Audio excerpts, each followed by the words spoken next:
What story do you really want to tell, but no one has asked the right question for you to bring it up?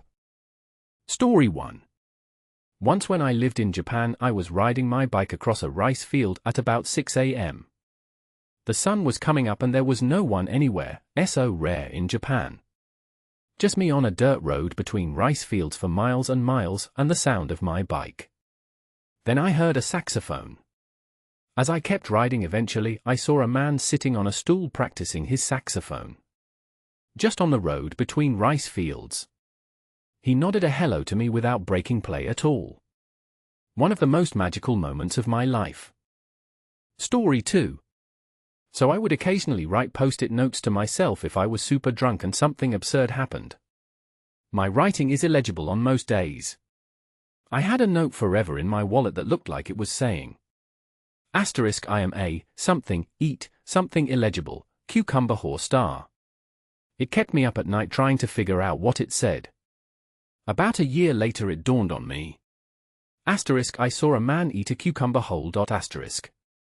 Some dude at a bar was eating a cucumber like an apple, and was so incensed and defensive by questions that I decided to stay away and document it for human history.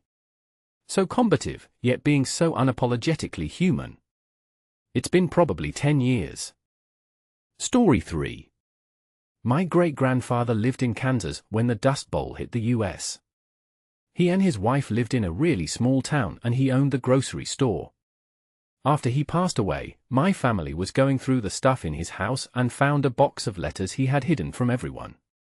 Every letter was a thank you from different families he helped during the Dust Bowl. People would be running from the Dust Bowl and pass through his town. He would give them free food to last them until they reached their destinations. Many of the letters thanked him for saving their lives and stuff like that. He took this secret to the grave, literally.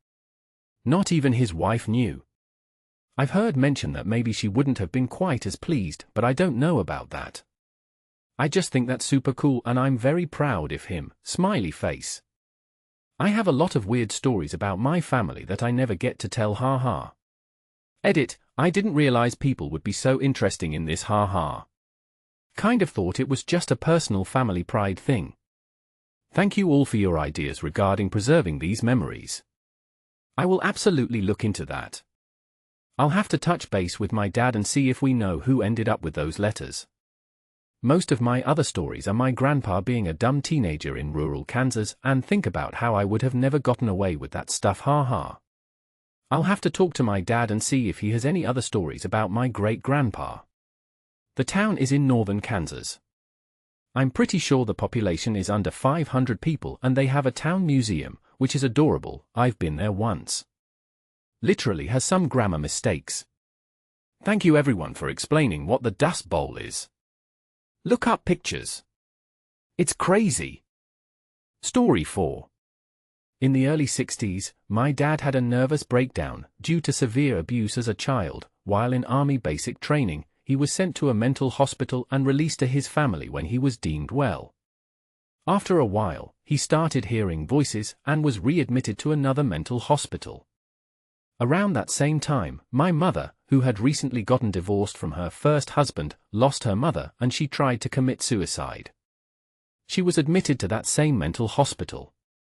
They got married in 1965. Story 5. When me and my slightly older cousins were kids, they tried to convince me of falsehoods all the time. I was, and still kind of am, extremely gullible. I fell for "hey, gullible is on the ceiling" more than once. One day when I was around 11, the elder of my cousins was talking about how he was joining a lacrosse team. I had no idea what that was, so I asked him. He explained the rules and the tools of the game. I was certain that he was lying to me, that it was another prank. There was no fucking way people ran around with small baskets on sticks, throwing and catching hard balls. That's insanity. So I smirked, said "suyu" and went on my way.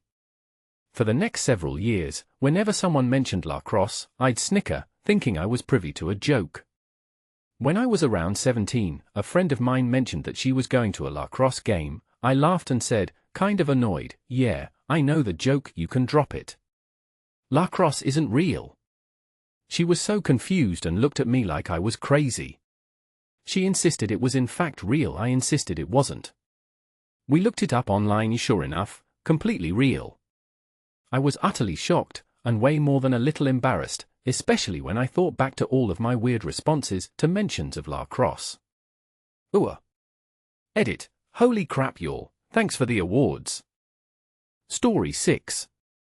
My dad was friends with a crow that lived at his workplace for a few years while we lived in Bosnia, and one day Po, as my dad named him, came up to him and started showing my dad that he couldn't fly properly, like really exaggerating how he couldn't fly. So my dad picked him up and put him in an open box and took him home to me and my mom. Po lived with us for a few days and acted like he's been with people his whole life, even though he was clearly a wild crow. He ate from our hands and would hang out with us on the patio, and he even let me hold him, which was surprising, given I was about 3 at the time. Bosnia doesn't have a lot of air conditioning, so we always had the sliding door to the patio open, so it's not like Po was trapped. After maybe 3 days he decided he was feeling better and flew off after catching our attention to let us know he was going.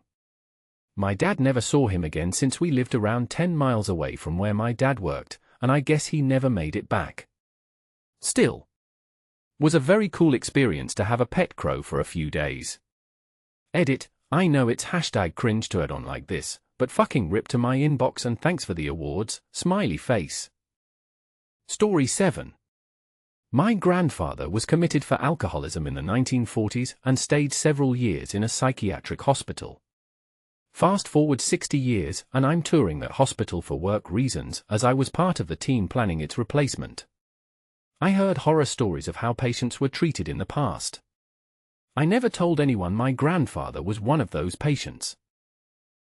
Thanks for watching. Don't forget to like and subscribe. Also check out my newest videos.